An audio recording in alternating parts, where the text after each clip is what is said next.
Hi, everybody. Happy Sunday. This is Erica from In the Company of Cards. If you're new, welcome. If you've been here before, welcome back. So I wanted to come on sort of quickly. I'll do a longer video tomorrow, but uh, there has been news that uh, Senator Schumer uh, and company, meaning centrist Democrats, are about to cave to Republican demands in regard to the shutdown. And what do I mean by that? Apparently, Schumer put together a panel of really centrist Democrats and asked them to come up with something. And it was presented today and by Maggie Hassan and Jean Shaheen, who were the two female representatives from New Hampshire. Also, Catherine Cortez Mastro of Nevada. And basically, the deal would look something like this. There would be a stopgap measure that would extend government funding uh, till January. So this is a continuing resolution, right? It would be looked at again in January. So that's one thing. And it would be tied to a larger package that fully funds several agencies. Pay attention to what I'm saying, but also to what I'm not saying. So the agencies that would be funded under this newly proposed by the Democrats continuing resolution are military construction, Veterans Affairs, the legislative branch of the Department of Agriculture. Also in this bill would be enhanced protections for Congress, like security type stuff for them, and more money given to the Capitol Police. So that's what's in there. But notice what's not in there. Uh, there is no extension of the expiring enhanced ACA, Affordable Care Act subsidies. There is a guarantee that they'll take a vote on that later. What? But there is no mention of continuing these subsidies. In other words, if this deal were to pass, people would not, I mean, people's uh, insurance premiums would skyrocket. And yes, a lot of people would be dropped off of the ACA. I mean, this was the whole point. This was the entire point on the Democratic side. These were the concessions, not concessions, these were the demands that people not lose their health care. Right? That was the hill they were going to die on. Well, apparently, I guess they want to die on a different hill. I don't know, but no mention of ACA anything. What else? Oh, there was a demand by the Democrats that to reinstate the fired federal workers. That is nowhere in there either. So to me, I don't know how you can interpret that as anything but Chuck Schumer caving. Now, why is he caving? He's caving because people don't have SNAP benefits and because the government is shut down. So, I mean, I get the issues. I understand but Michael Wolff wrote a good article today on Substack. His Substack's called Howl, Howl, and I think it's really worth reading. And he talks in that article today about how what Trump's understanding of negotiations is. His understanding is incredibly binary. In other words, there's always a winner and there's a loser. So it's not about a meeting of the minds, a giving up of concessions so that, everybody gets some of what they want, but nobody gets everything they want. That's not what he understands negotiation to be. Negotiation to him is you squeeze the other guy till he squeals or dies. And I guess Schumer has decided that we're going to squeal. So this is really, it's concerning. Um, and I want to look at, first off, whether this is going to pass. Apparently, Hassan and Shaheen backed down on proposing this agreement when they saw how angry their fellow Democrats were. We're like, wait, what? Why are we caving? And these are the conditions. So they backed down, but I think there are probably 10 Democrats who say, yeah, yeah, we'll do this. We'll vote for this. So I guess I want to look at this Democratic proposal and whether that will open the government. Will that be the thing that opens the government? But then there are further questions to look at beyond that. So I'll do that too. So let's see. Let's use the tower as the government. And I want to know whether this centrist Democratic proposal, which concedes everything and gains in return nothing, as far as I can see, whether that's going to be the thing that reopens the government. So let's look for the tower that will stand for the government.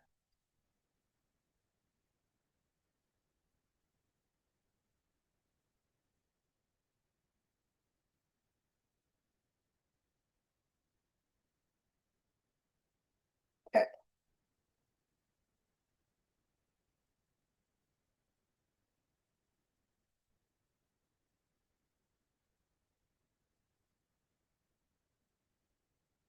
Okay. The felon, the moon, tower, the star, and the bouquet. This proposal by Schumer is a gift to the felon. Teflon Don rides again. It keeps the felon's reputation high. I mean, for the foreseeable future, because he can say, I got these concessions from the Democrats. All I told you Republicans to do was just hold the line, hold the line, hold the line, because eventually Democrats always cave, and sure enough, I was right. So, yeah, they'll open the government. But again, at what cost? People being thrown off the ACA, people who are not on the ACA having their premiums go through the roof. So, what consequence will this have for Schumer? Because he could be primaried. Uh, he is nothing if not predictable. Tell you. All right, so let's look at Chuck Schumer, and he'll say, "Oh, people are hungry, and you know, things aren't moving ahead, and I care about people, and so that's why we did this." But that's what the felon knew that he would do. So how will this affect Schumer? This time I'm going to use the older man, and it will be Schumer instead of the felon, which it usually is in these kind of readings. So this is going to be Schumer. What will Schumer's cost be? What consequence will he bear as a result of this caving? Took him longer to cave than usual, but he did he did cave, it looks like. And, will his fellow senators also cave, is the question.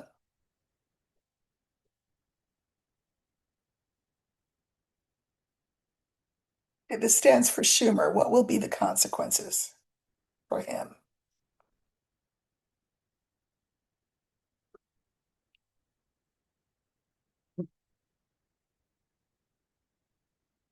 I don't know. Maybe there won't be any.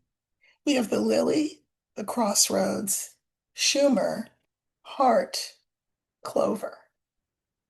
So again, apparently this idea of part of the conditions be that federal workers be reinstated, that's not a thing. Saving the ACA and keeping people's premiums at least where they are with health insurance. That's not a thing. That's not in there. But it seems that the way that it will be spun is that people will say, "Phew, thank God the government's now open." Phew, I can relax. The government's open because Schumer went this other way. He, instead of holding firm, he decided to, you know, cave in. Here's Schumer. The heart and Clover. I think his heart is in the right place, absolutely. And that what he wanted to do was to shorten the shutdown. Now, let me just pull a couple of clarifiers with Schumer. Yeah. He he is going to be, I mean, crucified in the press and crucified by the more progressive wing of the party. We have them, and he's scared of that. We've got the mice, the woman, and the scythe. And I can think of a bunch of women in the Senate who would have some things to say about this caving in. He's scared about that. In fact, I also think he will be primaried. I do think he will be primaried. Now, again, my mother used to say, he would say, Schumer would say, well, I had the best of intentions. I wanted the government to open up so that we can proceed with the people's business. And my mother used to say, the road to hell is paved with good intentions. This is an example of that. And I can mirror Schumer's card with the scythe. He will be primaried for this. So there's that. Now, the silver lining is that whenever the government is reopened, Adelita Grijalva will have to be sworn in by Mike Johnson, and that will set these creaky Epstein wheels in motion again. That's the good news, is that that because that whole inquiry is not slowing down, shutting down. Um, it will be sped up though if the government, when eventually the government reopens. So that's the silver lining. But Chuck Schumer, what a disappointment. Um, I think he will be primaried because of this. I think there will be some very vocal, especially female voices in government who will make very clear their displeasure at this caving in. Short term, short term, it will be seen as a win for the Republicans and therefore a win for the felon. I guess we've still not learned our lesson yet. People always ask me, how long is this going to go on? Well, until somebody gets a hint that things need to change. And clearly, apparently, we're not there yet. Okay. Uh,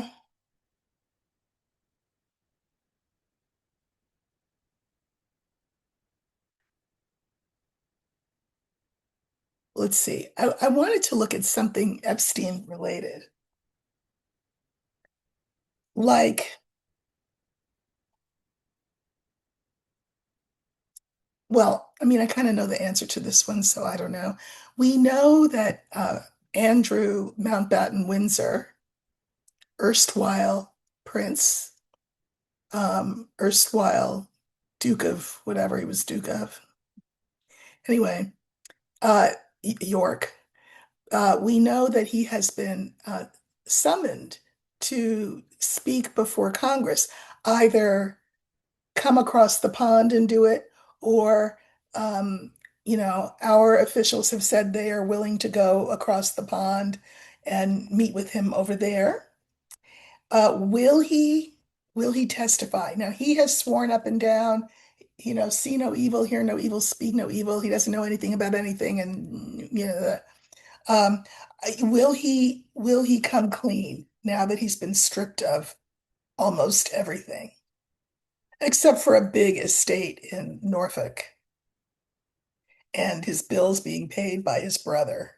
So he has not exactly been stripped of everything. But will he, in an effort to rehabilitate himself in the eyes of the public, will he come clean and respond positively to that summons and testify either over here or over there.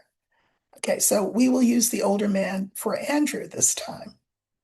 And we want to know whether he will come clean on all things Epstein as requested by um, Congress.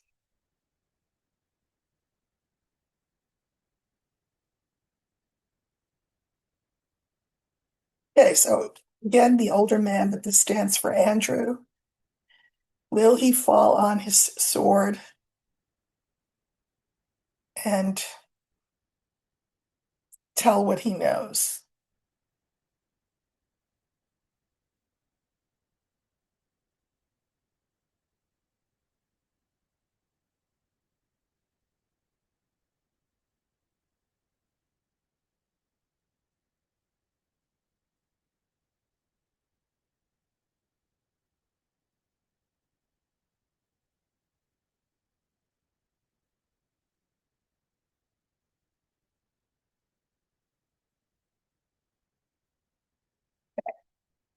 So we have the moon, the ring.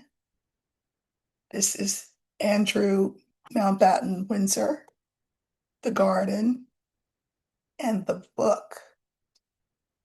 Okay. So he has staked his reputation, staked his claim on the idea that he doesn't know anything about anything. Epstein who? Um, that's where he staked his claim, saying that he doesn't know anything. But obviously, he knows a lot that he is hiding. He can certainly say times and dates and events that he was a part of, what they talked about, all of the rest of it. He could do that, but he's not sure also whether this will um, burnish or tarnish his image even further than it is. He doesn't know which direction that would go. Um, I think that this is literally what it looks like. I think he's going around in circles on this. That he just, if I do this, then that. If I do this, then that. He doesn't know. He's going around in circles in his head. Um, because, in relation to how the public will receive either his silence or his agreement to testify. So he doesn't know. Here he is, and the clarifiers for him are the stork, the dog, and the clouds. So he certainly would like his situation to improve. He would like his reputation to be rehabilitated. He would like not to be heckled and reviled wherever he goes. Um, but the lawyers are saying, um, I don't know if this is a good idea because this could potentially open you up to criminal prosecution. He's under no obligation to testify. He cannot be ordered to testify. But if he does testify, of course, it's under oath and he runs some risks. So both he and his lawyers are saying, "Oh, I don't know about this, but actually I can mirror these two cards." So there may definitely be people around him who say, "No, listen, you should do this. You need to come clean." Half of your issues are the fact that you know, have hidden and lied and all of that. So, he's got people around him kind of, I would say, saying both things, but I think in that center line, he's disinclined to do it. We have the garden that stands for the public and public perception, etc. And the clarifiers are the rider, clover, and man. So there is, a school of thought that says if he were to come clean, the message would be that, he could sort of live happily ever after, that it would have a good outcome for him. We love a good tragedy, right? But we also love a good redemption story. And he's thinking, could I regain my future, not my status, in the family? Like I lost the title and that's lost for all time, but can I gain some goodwill by doing this? And then we have the book, and the clarifiers are crossroads, the mountain, and the scythe. Uh, he really doesn't know which path should he choose, testify or don't testify. Right now, he's not inclined to do it, but isn't it interesting that the scythe is the last card? Because I think that the mountain, which is his resistance, could be chopped down. Um, the scythe mirrors the moon. He really does need to think about what can he do reputationally to save himself. And that might be the only thing he can do. Whether he's got the moral courage to do it, that's a different question. So I think the jury is still out on that. Um, so that's it. I just thought I'd come on and do a couple of questions today. I'll be back tomorrow, of course, with more. I do want to give a long look to at the what's it called? What are they calling it? The economic blackout, which is proposed to run from Tuesday, the 25th of this month, November, through December 2nd, which is all of the Thanksgiving, Black Friday festivities would grind to a halt. And I'm curious to see how that will go. But I will look at that, I think, next time. Thank you to those who have joined, hit the join button and joined my community. As I mentioned, I'm going to be doing lives probably every week there for that membership community. It'll be a smaller, more intimate group than the 36 plus thousand of us that are here. So it would be a way for you to have, again, sort of closer contact, have a better chance of getting answers to questions that you'd like me to look at, not personal ones, but in terms of what's going on in the zeitgeist. So that's one of the things that one of the perks that I will be having in that membership community. So thank you so much. I'll be looking at how that's going to all be configured moving forward this week. Probably will do my first live for that small, intimate group this week, and more to come. So I will see you tomorrow and have a great rest of your weekend. Take care.